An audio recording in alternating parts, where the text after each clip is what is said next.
ஆண்டவரும் அருமை இரட்சகருமாகிய இயேசு கிறிஸ்துவின் ஈடு இணைய சென்பு திருநாமத்தினாலே உங்கள் யாவருக்கும் அருமையாக PM ஜீசஸ் மினிஸ்ட்ரி சார்பாக அன்பின் வாழ்த்துதல்களையும் வணக்கத்தையும் தெரிவித்துக் கொள்கிறேன். ஆண்டவர் தாமே உங்கள் ஒவ்வொருவரையும் ஆசீர்வதித்து வழிநடத்துவாராக. இந்த ஓய்வு நாளின் காலை வேளையிலும் ஆண்டவரை நாம் வீட்டிலிருந்தே ஆராதிக்கும்படியாக ஆண்டவர் கொடுத்த மேலான பாக்கியத்திற்காக ஆண்டவருக்கு நன்றி செலுத்த நாம் அழைக்கப்பட்டிருக்கிறோம். இந்த காணொளி காட்சி மூலமாக உங்களை சந்திப்பது மிக்க மகிழ்ச்சி அடைகிறேன். ஒவ்வொருவரும் உங்களுடைய ஆவிக்குரிய வாழ்க்கையிலே இந்த ஓய்வு நாளை பரிசுத்தமாய் ஆசரித்து வீட்டில் இருந்தபடியே ஆண்டவரை ஆராய்த்து ஆண்டவரை மகிமைப்படுத்தி இன்னும் வேதத்தை வாசிப்பதிலும் வேதத்தை தியானிப்பதிலும் ஆவிக்குரிய வாழ்க்கையிலே வளர்ந்து வருகிறோம். ஆண்டவர் தாமே அவ்விதமான நன்மையினாலும் கிருபையினாலும் உங்களை ஒவ்வொருவரையும் ஆசீர்வதிப்பாராக. இந்த ஓய்வு நாளை காலை வேளையிலே ஆண்டுடைய வார்த்தையை நாம் தியானிக்க நாம் அழைக்கப்பட்டிருக்கிறோம். ஒரு நிமிடம் கண்களை மூடி ஆண்டவருடைய வார்த்தையை தியானிப்போம். விசுவாசியே நீ பதறாதே, விசுவாசியே நீ கலங்காதே, விசுவாசியே நீ பதறாதே, விசுவாசியே நீ கலங்காதே, விசுவாசத்தான் நீதிமான் இன்றும் என்றும் பிழைப்பான், விசுவாசத்தான் நீதிமான் இன்றும் என்றும் பிழைப்பான். கிருபை நிறைந்த நல்ல ஆண்டவரே, இந்த ஆசீர்வாதமான மனமகிழ்ச்சியின் ஓய்வு நாளின் கால வேளைக்காக உம்மை துதிக்கிறோம், உம்மை சோஸ்தரிக்கிறோம், உம்மை மகிமைப்படுத்துகிறோம் சாமி. இப்பொழுது கூட நாங்கள் வீட்டிலே இருந்தபடி உம்மை ஆராதித்து உம்மை மகிமைப்படுத்துகிறோம். இப்பொழுது கூட உம்முடைய வேதத்தை தியானிக்க இருக்கிறோம். நீங்கள் எங்களோடு இடைப்பட வேண்டும் என்று ஜெபிக்கிறோம். பேசுகிறது நான் அல்ல, பிதாவின் ஆவியானவர் என்று சொன்னதுபடி பிதாவின் ஆவியானவர் எங்களோட பேசுங்க, நாங்கள் கேட்கிறோம். மீட்பர் இயேசு கிறிஸ்துவின் மூலம் ஜெபிக்கிறோம் எங்கள் ஜீவனுள்ள நல்ல பிதாவே, ஆமென். ஆண்டுடைய வார்த்தை நாம் தியானிக்கும்படியாக எடுத்துக்கொண்ட வேத வசனம் ஆபகுக்கின் புஸ்தகம் 2ஆம் அதிகாரம் 4ஆம் வசனம்.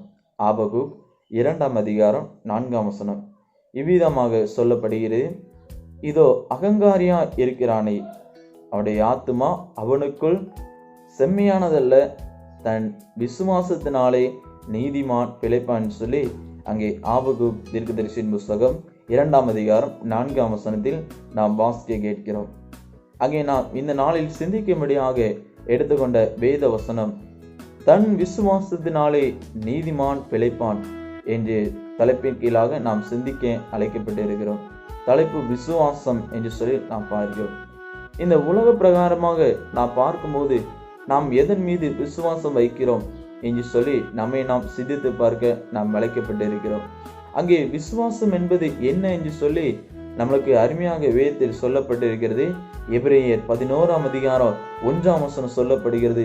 விசுவாசமானது நம்பப்படுகளின் உறுதியும் காணப்படாதவைகளின் நிச்சயமா இருக்கிறது என்று சொல்லி அங்கே எபிரேயர் 11ஆம் அதிகாரம் 1ஆம் வசனத்தில் எவ்விதமாக சொல்லப்படுகிறது. விசுவாசம் நம்பப்படுகிற உறுதியும் காணப்படாதவைகளின் நிச்சயமா இருக்கிறேன்னு சொல்லி நாம் வேதத்தில் பார்க்கிறோம். அந்த விசுவாசத்திற்கு அழகாக அங்கே எபிரேய ஆக்கியோன் நிமிதமாக எழுதுகிறதை நாம் பார்க்க முடிகிறது. இங்கே அந்த எபிரேயரை பார்க்கும்போது அந்த எபிரேயர் விசுவாசத்திற்கு டெபினிஷன் அல்லது இன்ட்ரோடக்ஷனை கொடுத்திருக்கிறதை நாம் பார்க்க முடிகிறது. அதை நாம் பார்க்கும்போது புதிய ஏற்பாட்டை இங்கே பார்க்கும்போது இந்த விசுவாசத்தினால் நீதிமான் பிழைப்பான் என்று சொல்லி 3 இடங்களில் இந்த வார்த்தை வந்துள்ளதை நாம் பார்க்க முடிகிறது. ரோமர் 1ஆம் அதிகாரம் 17ஆம் வசனத்தில் விதமாக சொல்லப்படுகிறது. கலாத்திய 3ஆம் அதிகாரம் 11ஆம் வசனத்தில் விதமாக சொல்லப்படுகிறது. எபிரேயர் 10ஆம் அதிகாரம் 38ஆம் வசனத்தில் விதமாக சொல்லப்படுகிறது. விசுவாசத்தினாலே நீதிமான் பிழைப்பான் சொல்லி விசுவாசம் நம்மிடத்தில் காணப்படுகிறதா? நம்மை ஆராய்ந்து பார்க்க அழைக்கப்பட்டிருக்கிறோம். இந்த விதமான கொள்ளை நோய்கள் தேசத்தில் நம்மை ஆட்டி படைத்து கொண்டிருக்கிறது. ஆண்டவர் அப்படிப்பட்ட கொள்ளை நோய்கள் என்னுடைய குடும்பத்தை அணுகாத வண்ணம் என்னை பாதுகாத்துக் கொள்ள, என்னுடைய திருச்சபையை பாதுகாத்துக் கொள்வார், என்னுடைய குடும்பங்களை தேசத்தை பாதுகாப்பார் என்று சொல்லி ஆண்டவர் மீது விசுவாசம் வைக்கிறோமா? நம்மை நாமே ஆராய்ந்து பார்க்க அழைக்கப்பட்டிருக்கிறோம். கிறிஸ்துக்குள் அன்பானவர்களே, ஆண்டவர் விசுவாசத்தை நம்மிடத்தில் இந்த கால வேளையிலே, இந்த ஓய்வு நாளில் எதிர்பார்க்கிற தேவனாய் இருக்கிறார். அந்த விசுவாசத்தை குறித்து நாம் சிந்திக்க அழைக்கப்பட்டிருக்கிறோம். அங்கே நாம் இந்த ஆபகு 2ஆம் அதிகாரம் 4ஆம் வசனத்தை தூய தமிழில் பார்க்கும்போது, நல்லவன் தன் விசுவாசத்தினாலே ஜீவிப்பான் சொல்லப்பட்டிருக்கு. நல்லவன் தன் விசுவாசத்தினாலே ஜீவிப்பான். அங்கே அந்த ஆபகு தீர்க்கதரிசி நீங்க வரலாற்று பின்னணிகளை பார்க்கும்போது, அந்த ஆபகு தீர்க்கதரிசனத்தை அங்கே ஆண்டவர் ஆபகு அநேக சந்தேகங்கள் வருகிறது, அநேக குழப்பங்கள் வருகிறது. அப்பொழுது ஆண்டவர் தெளிவான விளக்கத்தை தான் அந்த ஆபகு தீர்க்கதரிசிக்கு ஆண்டவர் கொடுக்கிறதை நாம் வேதத்தில் வாசித்து கொண்டே இருக்கிறோம். அந்த 2ஆம் அதிகாரத்தில் நாம் பார்க்கும்போது 2ஆம் வசனத்திலிருந்து ஆண்டவர் அவரிடத்தில் முறையிடும் போது ஆண்டவர் கொடுத்த பதில், முதலாவது ஆபகு தீர்க்கதரிசி ஆண்டவரிடத்தில் முறையிடுகிறார், ஆண்டவர் அதற்கு பதில் கொடுக்கிறார். 2வது ஒரு காரியத்திற்காக முறையிடும் போதும் ஆண்டவர் பதில் கொடுக்கிறார். அதில்தான் பதில் கொடுக்கும் போது ஆண்டவர் சொல்கிறார், தன் விசுவாசத்தினாலே நீதிமான் பிழைப்பான் சொல்லி. அங்கே பார்க்க ஆண்டவர் நம்முடைய வாழ்க்கையை குறித்து நாம் அறிந்து கொள்வதற்கு, நம்முடைய வாழ்க்கையை குறித்து புரிந்து கொள்வதற்கு ஒரு கருவியாகி விசுவாசம் உள்ளது என்று சொல்லி நாம் வேதத்தில் பார்க்கிறோம். அப்படிப்பட்ட விசுவாசத்தை குறித்து இந்த நாளில் நாம் சிந்திக்க அழைக்கப்பட்டிருக்கிறோம். லூக்கா எழுதின சுவிசேஷம் 7ஆம் அதிகாரத்தை நாம் எடுத்து வைத்துக் கொள்வோம். 7ஆம் அதிகாரத்திலிருந்து நாம் ஒரு மனிதனுடைய விசுவாசத்தை குறித்து நாம் சிந்திக்க அழைக்கப்பட்டு, நம்முடைய விசுவாசம் எப்படிப்பட்டதாய் காணப்படுகிறது சொல்லி நாம் சிந்திக்க அழைக்கப்பட்டிருக்கிறோம். அங்கே நாம் வாசிக்கும் போது யாவருக்கும் அறிந்த சம்பவம், 100க்கு அதிபதி விசுவாசத்தை குறித்து நாம் சிந்திக்க அழைக்கப்பட்டிருக்கோம். அநேக தரம் நாம் சிந்தித்திருக்கலாம். ஆனாலும் ஆண்டவர் இந்த தியானிப்பில் வித்தியாசமாக தியானிக்க ஆண்டவர் கிருபை செய்வாராக. அப்படி 100க்கு அதிபதி விசுவாசத்தை குறித்து நாம் சிந்திக்க அழைக்கப்பட்டிருக்கோம். அந்த விசுவாசம் அங்கே பார்க்கும்போது, முதலாவது அவன் எப்படி விசுவாசிக்கிறவனாய் காணப்பட்டான் என்று சொல்லி நாம் பார்க்கும்போது, முதலாவது இயேசு கிறிஸ்துவை அறிந்து விசுவாசிக்க வேண்டும். இயேசு கிறிஸ்துவை அறிந்து விசுவாசிக்க வேண்டும். அங்கே நாம் பார்க்கும்போது, இயேசு கிறிஸ்துவை குறித்து அவன் கேள்விப்பட்ட போது அவன் வந்து தன் வேலைக்காரன் அவன் சொஸ்தமாக இருக்கான்னு சொல்லி அறிந்து சொல்லி பார்க்கிறோம். அங்கே ஒரு சம்பவத்தை நாம் பார்க்க முடியுது. ஒரு 100க்கு அதிபதி இருக்கிறான். அவனுடைய வேலைக்காரன், அவனுக்கு பிரியமான வேலைக்காரன், அவனுக்கு பிடித்தமான வேலைக்காரன் அவன் சுகவீனத்தோட காணப்படுகிறான். அவனுக்காக அவன் வேண்டிக் கொள்கிறேன். முதலாவது இந்த காரியத்தை நாம் சிந்திக்க அழைக்கப்பட்டிருக்கிறோம். உலக பிரகாரம் பார்க்கும்போது, ஒரு எஜமான் தனக்கு கீழாக இருக்கிற வேலைக்காரர் சுகவீனம் அடைந்து விட்டான் சொன்னால் அடுத்த வேலைக்காரை பார்த்து அவன் வேலை பார்த்து கொண்டு இருப்பான். ஆனா இந்த எஜமானோ, இந்த 100க்கு அதிபதியோ அவனுடைய வாழ்க்கையில அங்க பார்க்கும்போது, தன்னுடைய வேலைக்காரன் அவன் என்ன செய்கிறான், சுகவீனம் அடைந்திருப்பதை கண்டு அவன் வேதனை அடைகிறவனாய் காணப்பட்டான். அதனால ஆண்டவரிடத்தில் செல்கிறான். இயேசுவை குறித்து முதலாவது அறிந்திருந்து விசுவாசித்தான் சொல்லி பார்க்கிறோம். இயேசு எப்படிப்பட்டவர், இயேசு எப்படிப்பட்ட அற்புதங்களை செய்கிறார், இயேசு எப்படிப்பட்ட நன்மைகளை செய்கிறார், வியாதியஸ்தரை சுகப்படுத்தினார், குருடர்களுக்கு கண்களை கொடுத்தார் என்று சொல்லி அநேக அற்புதங்களை குறித்து இந்த 100க்கு அதிபதி அறிந்திருந்தான் சொல்லி பார்க்கிறோம். அறிந்ததுனால்தான் விசுவாசம் நம்முடைய வேலைக்காரனையும் இந்த இயேசு இடத்தில் கொண்டு சென்றால் அவன் நிச்சயமாய் சுகமடைவான் சொல்லி ஒரு விசுவாசம் வைத்திருந்தவனாய் காணப்பட்டான். எனக்கு அன்பானவர்களே, முதலாவது இயேசு கிறிஸ்துவை அறிந்தவனாய் காணப்பட்டான். நீங்கள் நானும் ஆண்டவர் மீது விசுவாசம் வைத்திருக்கிறோமா? ஆண்டவரை என்ன முழுமையாக அறிந்திருக்கிறோமா? நம்முடைய வாழ்க்கையிலே ஆண்டவர் எத்தனை விதமான, எதற்காக மரித்தார், எதற்காக இந்த உலகத்திற்கு வந்தார், எதற்காக அவர் சாபமானார், நமக்காக எதற்காக பலியானார், எல்லாவற்றையும் குறித்து நாம் அறிந்திருக்கிறோமா?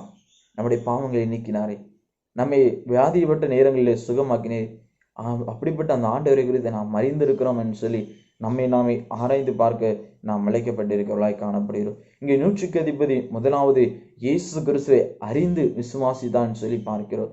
இரண்டாவதாக தன்னை அறிந்து ஆண்டவரை தாழ்த்தினான் என்று சொல்லி, ஆண்டவரை தாழ்த்தினான் சொல்லி பார்க்கிறோம். தன்னை அறிந்து ஆண்டவரை தாழ்த்தி விசுவாசம் வைக்கிறவனாய் காணப்பட்டான். அதே லூக்கா சுவிசேஷம் 7ஆம் அதிகாரம் 6ஆம் வசனத்தை நாம் பார்க்கும்போது, அப்பொழுது இயேசு அவர்களோடு கூட போனார். அவர் வீட்டுக்கு சமீபமான போது அந்த 100க்கு அதிபதி தன் சிநேகிதரை நோக்கி, நீங்க அவரிடத்தில் போய், ஆண்டவரை வருத்தப்படுத்த வேண்டாம், நீர் என் வீட்டு வாசலுக்கு பிரவேசிக்க நான் பாத்திரன் அல்ல என்பேன். அதை பார்க்கும்போது 100க்கு அதிபதி முதலாவது இயேசு கிறிஸ்துவை குறித்து அறிந்திருந்தான். இயேசு கிறிஸ்து எப்படிப்பட்டவர், வியாதியஸ்தரை சுகமாக்குகிறார், அவர் செய்த மகத்துவங்களை குறித்து இந்த 100க்கு அதிபதி அறிந்திருந்தவனாய் காணப்பட்டான். இரண்டாவதாக தன் நிலை உணர்கிறவனாய் காணப்படான். நான் எப்படிப்பட்டவனாய் இருக்கிறேன், என் வீட்டுக்கு இயேசு கிறிஸ்து வரலாமா என்று தன்னுடைய நிலையை உணர்ந்து தன்னை தாழ்த்துகிறவனாய் காணப்படுகிறார். இந்த உலகத்தில் பார்க்கும்போது ஒரு மனிதன் என்னுடைய வீட்டிற்கு உலக பிரகாரமான ஒரு செல்வந்தரோ அல்ல ஒரு பெரும் பதவியில் இருக்கிற ஒரு மனிதர் என்னுடைய வீட்டிற்கு வரும்போது நான் எவ்வளவு உற்சாகத்தோடு வரவேற்பேன், எவ்வளவு உற்சாகத்தோடு எவ்வளவு சந்தோஷத்தோடு நான் அவரை வரவேற்கிறவனாய் காணப்படுவேன். ஆனால் ஆண்டவராக இயேசு கிறிஸ்து, இந்த உலகத்தை படைத்த ராஜாதி ராஜாவாக இயேசு கிறிஸ்து அவரே வீட்டுக்கு வர வேண்டும் சொல்லும் போது அங்கே நூற்றுக்கு தன் நிலையை உணர்கிறான். நான் எப்படிப்பட்டவன், நான் பாவம் நிறைந்தவன், என்னுடைய வாழ்க்கை பாவம் நிறைந்த வாழ்க்கைக்குள்ளாக இருக்கிறது. அப்படிப்பட்ட வாழ்க்கையை வாழ்கிற நான் பரிசுத்தவான் அல்ல, அவர் பரிசுத்தம் உள்ளவர், அவர் பரிசுத்தம் உள்ளவர். அவர் என்னுடைய வீட்டுக்கு வர நான் தகுதி அல்ல, நான் பாத்திரம் இல்லைன்னு சொல்லி தன்னுடைய இன்னொரு வேலைக்காரனை அனுப்பி, அவர் சிநேகிதரை அனுப்பி அவனிடத்தில் இயேசுவிடத்து சொல்லும்படியாக அங்கே அனுப்பி விடுகிறான். அங்கே அனுப்பிவிட்டு தன்னை தாழ்த்தின மாத்திரமல்ல, ஆண்டவரை விசுவாசிக்கிறான். அதனாலதான் அவன் அங்கே சுகத்தை பெறுகிறவனாய் காணப்படுகிறான். அங்கே பார்க்கும்போது நான் பாத்திரம் இல்லை, நீர் என்று வீட்டு வாசலுக்குள் வருவதற்கு நான் பாத்திரம் இல்லை, ஆனாலும் நீர் ஒரு வார்த்தை மாத்திரம் சொல்லு, அப்பொழுது என்னுடைய வேலைக்காரன் சொஸ்தமாவான். ஒரு வார்த்தை மாத்திரம் சொல்லு, அப்பொழுது என்னுடைய வேலைக்காரன் சொஸ்தமாவன் சொல்லி ஒரு விசுவாசத்தை அவன் வைத்திருக்கிறவனாய் காணப்படுகிறான். கிறிஸ்துவுக்குள் பிரியமானவர்களே, நாம் ஆண்டவர் மீது எவ்வளவு விசுவாசம் வைத்திருக்கிறோம். அங்கே இயேசு கிறிஸ்து சொல்கிறார், லூக்கா எழுதின சுவிசேஷம் 7:9 சொல்லு, இஸ்ரவேலுக்குள்ளும் இப்படிப்பட்ட விசுவாசத்தை நான் கண்டதில்லை, பார்த்ததில்லை. அப்படிப்பட்ட ஒரு விசுவாசத்தை இந்த 100க்கு அதிபதியில் நான் கண்டேன்னு சொல்லி ஆண்டவரே வியப்படைந்து அங்கே பார்க்கிறவராய் காணப்படுகிறது. அது மாத்திரமல்ல, அந்த வார்த்தை சொல்லு மாத்திரமல்ல, அவர்கள் யார் அந்த 100 அதிபதி நீ என் வீட்டு வாசலுக்கு வர தகுதியில் நான் பாத்திரம் இல்லைன்னு சொல்லி ஒரு சிநேகிதர் அழைப்பது இயேசுவிடத்தில் சொன்னாரோ, அந்த சிநேகிதர் வீட்டுக்கு வருவதற்கு முன்பாக அவருடைய வேலைக்காரன் சொஸ்தம் அடைந்தான்னு சொல்லி பார்க்கிறோம்.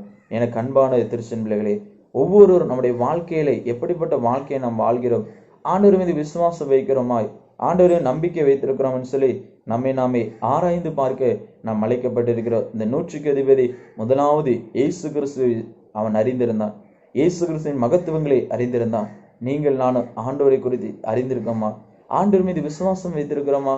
இரண்டாவதாக தன் நிலையை உணர்ந்திருந்தான், தான் எப்படிப்பட்டவனாய் காணப்பட்டேன், அந்த பரிசுத்தமுள்ள ஆண்டவர் என்னிடத்தில் வருவதற்கு நான் தகுதி இல்லாமனால், நான் தகுதி அல்ல, நான் பாத்திரம் அல்ல என்று சொல்லி தன்னை தாழ்த்தினவனாய் மாத்திரமல்ல, மீண்டுமாக விசுவாசம் வைக்கிறார். நீர் ஒரு வார்த்தை மாத்திரம் சொல்லு, என்னுடைய வேலைக்காரன் சொஸ்தமாவன் சொல்லி ஆண்டவர் மீது விசுவாசத்தை வைக்கிறவனாய் காணப்பட்டான்.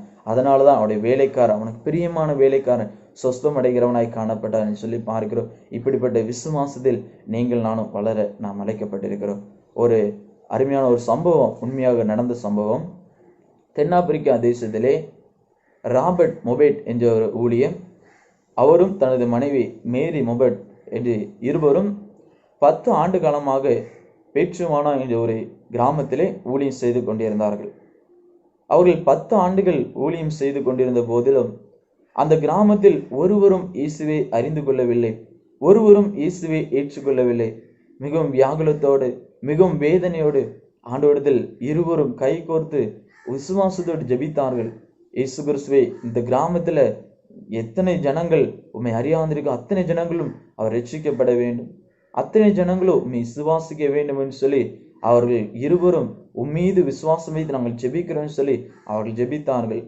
ஜெபித்து விட்டு அவர்கள் தன்னுடைய வேலையை கடந்து சென்று விட்டார்கள். திடீரென்று அவருடைய நண்பர், இங்கிலாந்து தேசத்திலிருந்து அவருடைய நண்பர் ஒரு கடிதத்தை அவருக்கு அனுப்பியிருந்தார். என்ன கடிதத்தை அனுப்பினார் சொன்னால், உனக்கு என்ன பரிசு வேண்டும் என்று சொல், நான் அதை உனக்கு வாங்கி கொடுக்கிறேன் என்று சொல்லி அந்த கடிதத்தில் அவர் எழுதியிருந்தார். அந்த எழுதியிருந்த கடிதத்தை இந்த வாசித்த அந்த மேரி மொபெட் அவர் என்ன செய்தார், மீண்டுமாக அவருடைய நண்பருக்கு ஒரு கடிதத்தை எழுதுகிறார். எப்படி எழுதுகிறார், எனக்கு பரிசாக நீங்கள் வாங்க வேண்டும் என்று சொல்லி கடிதத்தை எழுதியிருக்க உமக்கு நன்றி, ஆனால் என்ன பரிசு வாங்க வேண்டும் என்று சொல்லி ஒரு நற்கருணை பாத்திரத்தை நீங்கள் வாங்கி தாருங்கள் என்று சொல்லி அந்த சிநேகிதருக்கு அவர் கடிதத்தை அனுப்பினாராம். நற்கருணை, இந்த 10 ஆண்டுகளாக இந்த கிராமத்தில் ஊழியம் செய்திருக்கிறோம், ஒருவரும் கிறிஸ்துவை ஏற்றுக்கொள்ளவில்லை, இயேசுவை ஏற்றுக்கொள்ளவில்லை, ஆனால் நற்கருணை பாத்திரத்தை பரிசாக பெற்றுக்கொள்கிறேன் சொல்லி அவருடைய கணவன் அல்லது அவருடைய துணைவியார் அவருடைய கேட்டபோது அவர்கள் சொன்னார்கள், நான் இயேசு கிறிஸ்துவினை விசுவாசம் வைத்திருக்கிறேன், இயேசு கிறிஸ்துவினை விசுவாசம் வைத்திருக்கிறேன், நிச்சயமாக ஆண்டவர் நமக்காக ஆத்துமாக்களை கொள்ளை பொருளாக கொடுப்பார்னு சொல்லி விசுவாசம் வைத்திருக்கிறோம், ஜெபித்திருக்கிறோம், நிச்சயமா அவர் நிறைவேற்றான்னு சொல்லி ஒரு விசுவாசத்தோடு அவர்கள் ஜெபித்தார்கள், ஊழியம் செய்தார்கள். அது பின்பாக 1 மாதத்துக்குள்ளாக அந்த பரிசு பொருள் இங்கிலாந்து தேசத்திலிருந்து அவர் தென்னாப்பிரிக்கா தேசத்தில் வாழ்ந்த அந்த கிராமத்திற்கு வந்தது. அந்த கிராமத்தில் இருந்த ஒரு 6 பேர் முதன்முறையாக இயேசு கிறிஸ்து தான் சொந்த இரட்சகர், இயேசு கிறிஸ்து தான் எங்களுக்கு மெய்யான தெய்வம் என்று சொல்லி அவர் ஏற்றுக்கொண்டார்கள். குறிக்கப்பட்ட நாளில் அந்த பாத்திரம் வந்தது. அவர்கள் நற்கருணை ஆராதனை நடத்தி அந்த 6 நபர்களுக்கும் முதலாவது நற்கருணை கொடுத்து கிறிஸ்துவுக்குள்ளாக வழிநடத்தினார்கள். எனக்கு அன்பான திருச்செம்பிள்ளைகளே, எனக்கு அன்பானவர்களே, ஆண்டவர் ஒவ்வொருவர் மீதும் நம் மீதும் ஒரு கரிசனை வைத்திருக்கிறார், நம் மீதும் ஒரு திட்டத்தை வைத்திருக்கிறார். நாம் அதை அறிந்து செயல்படுத்த அழைக்கப்பட்டிருக்கிறோம். ஆண்டவர் மீது விசுவாசம் வைக்க வேண்டும். அந்த ராபர்ட் மொபேட் எப்படி அவருடைய துணைவியாரோ அவர் இருவருமாக இணைந்து ஆண்டவர் மீது விசுவாசம் வைத்து ஊழிய பாதையில் அநேகமான துன்பங்களை பட்ட போதிலும் விசுவாசம் வைத்து ஜெபித்தார்கள், வேதனை மத்தியிலும் ஜெபித்தார்கள். ஆண்டவருடைய ஜெபத்தை ஏற்றுக்கொண்டு அவர்கள் விசுவாசத்தின் நிமித்தமாக அவர்கள் பிழைத்து கொண்ட நிமித்தமாக அவர்கள் ஆண்டவருக்காக ஊழியம் செய்தார்கள். இப்படிப்பட்ட விசுவாசத்தை நீங்கள் நானும் பெற்றுக்கொள்வோம். ஆண்டவர் மீது விசுவாசம் வைப்போம். எந்த விதமான நோய்களும் நம்மை அணுகுதொன்னும் ஆண்டவர் பாதுகாப்பாராக. ஆண்டவரை நாம் சார்ந்து கொள்ளோ. ஆண்டவர் தாமே உங்கள் ஒவ்வொருவரையும் ஆசீர்வதித்து வழி நடத்துவாராக. ஆமென், ஆமென், ஆமென். நாம் ஜெபித்து நிறைவு செய்வோம். அன்பின் நல்ல தகப்பனே, இந்த ஆசீர்வாதமான இந்த காலை வேலைக்காக உம்மை துதிக்கிறோம், உம்மை சோஸ்தரிக்கிறோம், மகிமைப்படுத்துகிறோம்ப்பா. இந்த பரிசுத்த ஓய்வு நாளின் காலை வேளையிலே நாங்கள் உம்முடைய ஆலயத்தில் வந்து உம்மை ஆராதிக்க முடியாமல் சூழ்நிலை இருந்தால், வீட்டிலிருந்து உம்மை ஆராதிக்க முடியாது நீர் எங்களுக்கு கொடுத்த மேலான கிருபைகளுக்காக இரக்கங்களுக்காக உமக்கு நன்றி செலுத்துகிறோம். இந்த பரிசுத்த ஓய்வு நாளின் காலை வேளையிலே உடைய வேத வசனங்களை தியானிப்பதற்காக சிந்திப்பதற்காக நீர் கொடுத்த மேலான கிருபைகளுக்காக உமக்கு நன்றி செலுத்துகிற தகப்பனே. தன் விசுவாசத்தினாலே நீதிமான் பிழைப்பான்னு சொல்லி அங்கே வேத வசனம் சொல்கிறது போல அப்படிப்பட்ட வேத வசனத்தை ஆராய்ந்து பார்க்கும், வேதத்திலுள்ள காரியங்களை மகத்துவங்களை அறிந்து கொள்ளும் நீர் எங்களுக்கு கொடுத்த கிருபைகளுக்காக உமக்கு நன்றி செலுத்துகிறோம். லூக்கா எழுதின சுவிசேஷத்தில் 7ஆம் அதிகாரத்தில் நாங்கள் வாசிக்க வேத வசனத்தின் நிமித்தமாக 100க்கு அதிபதியின் ஒரு மனிதன் மீது விசுவாசம் வைத்து எப்படிப்பட்ட விசுவாசம் வைத்தவனாய் காணப்பட்டான், அது நிமித்தமாக எப்படி சுகத்தை பெற்றுக்கொண்டான்னு சொல்லி நான் தியானித்திருக்கிறோம். தகப்பனே, இந்த வேத வசனத்தை ஆசீர்வதிங்க, நீர் மகிமைப்பட வேண்டும் என்று ஜெபிக்கிறோம்ப்பா. உம்மீது நாங்கள் விசுவாசம் வைத்து எவ்விதமான போராட்டங்கள் பிரச்சனை வந்தாலும் உமக்காக சாட்சியாய் ஜீவிக்க நீர் எங்களுக்கு கிருபை பாராட்டி அருள வேண்டும் என்று ஜெபிக்கிறோம். சாமி, இப்பொழுது காணப்படுகிற எல்லா விதமான கொள்ளை நோய்களும் ஆண்டவராகிய இயேசு கிறிஸ்து எல்லாவற்றையும் நீக்கி போட வேண்டும் என்று ஜெபிக்கிறோம். சாமி, நானே உன் பரிகார கர்த்தர், உன் வியாதிக்கு பரிகாரம் உண்டு என்று சொல்லி நாங்கள் வேதத்தில் வாசிக்கிறபடி இப்படிப்பட்ட கொள்ளை நோய்கள் என்ற தேசத்தில் காணப்படுகிற பரிகாரியாய் கர்த்தர் எல்லாவற்றையும் நீக்கி போட வேண்டும் என்று ஜெபிக்கிறோம். சாமி, உன் அப்பத்தையும் தண்ணீரையும் ஆசீர்வதிப்பே, வியாதியை உன்னிலிருந்து விலக்கு வேண்டும் சொன்ன தேவன். அருமையான இங்கே தேசத்தில் ஒவ்வொரு நாளும் துன்பப்பட்டு கொண்டிருக்க இந்த கொள்ளை வியாதி கொரோனா என்ற வைரஸ் நிமித்தமாக அநேக ஜனங்கள் துன்பப்பட்டு கொண்டிருக்காங்க. சாமி, எல்லாவற்றையும் அறிகிறீர், எல்லா காரியங்களும் நேர்த்தியாய் செய்கிற தேவன் கிருபைகளுக்காக உமக்கு நன்றி செலுத்துகிறோம். சாமி, அப்படிப்பட்ட தேவன் எங்களை நாங்கள் பரிசுத்தமாய் இன்னும் வாழ்ந்து கொள்ள, பரிசுத்தர்களாய் வாழ்ந்து உம்முடைய நித்திய ஜீவனை பெற்றுக்கொள்ள எங்கள் ஒவ்வொருவரையும் தகுதிப்படுத்துங்க. அருமையான இந்த காணொலி மூலமாக இதை கேட்கிற ஜனங்கள் ஒவ்வொருவரும் இதை பயனடைந்து உண்மை ஆராய்ந்து உண்மை மகிமைப்படுத்த நீர் கிருபை செய்தல்ல வேண்டும் என்று ஜெபிக்கிறோம். நம்முடைய கிருபைக்குள்ளாக எங்களை தாழ்த்துகிறோம். அப்புறமான ஊழியக்காரங்கள் கடமை மாத்திரம் செய்திருக்கோம். நீரை பொறுப்படுத்திக் கொள்ளும், நீரை மகிமைப்படுங்க. நாங்கள் சிறுகவும் நீர் பெருகவும் கிருபை செய்யுங்க. மீட்பர் இயேசு கிறிஸ்துவின் மூலம் ஜெபிக்கிறோம் எங்கள் ஜீவனுள்ள நல்ல பிதாவே. ஆமேன், ஆமேன், ஆமேன். ஆண்டவர் தாமே உங்கள் ஒவ்வொருவரையும் ஆசீர்வதிப்பாராக.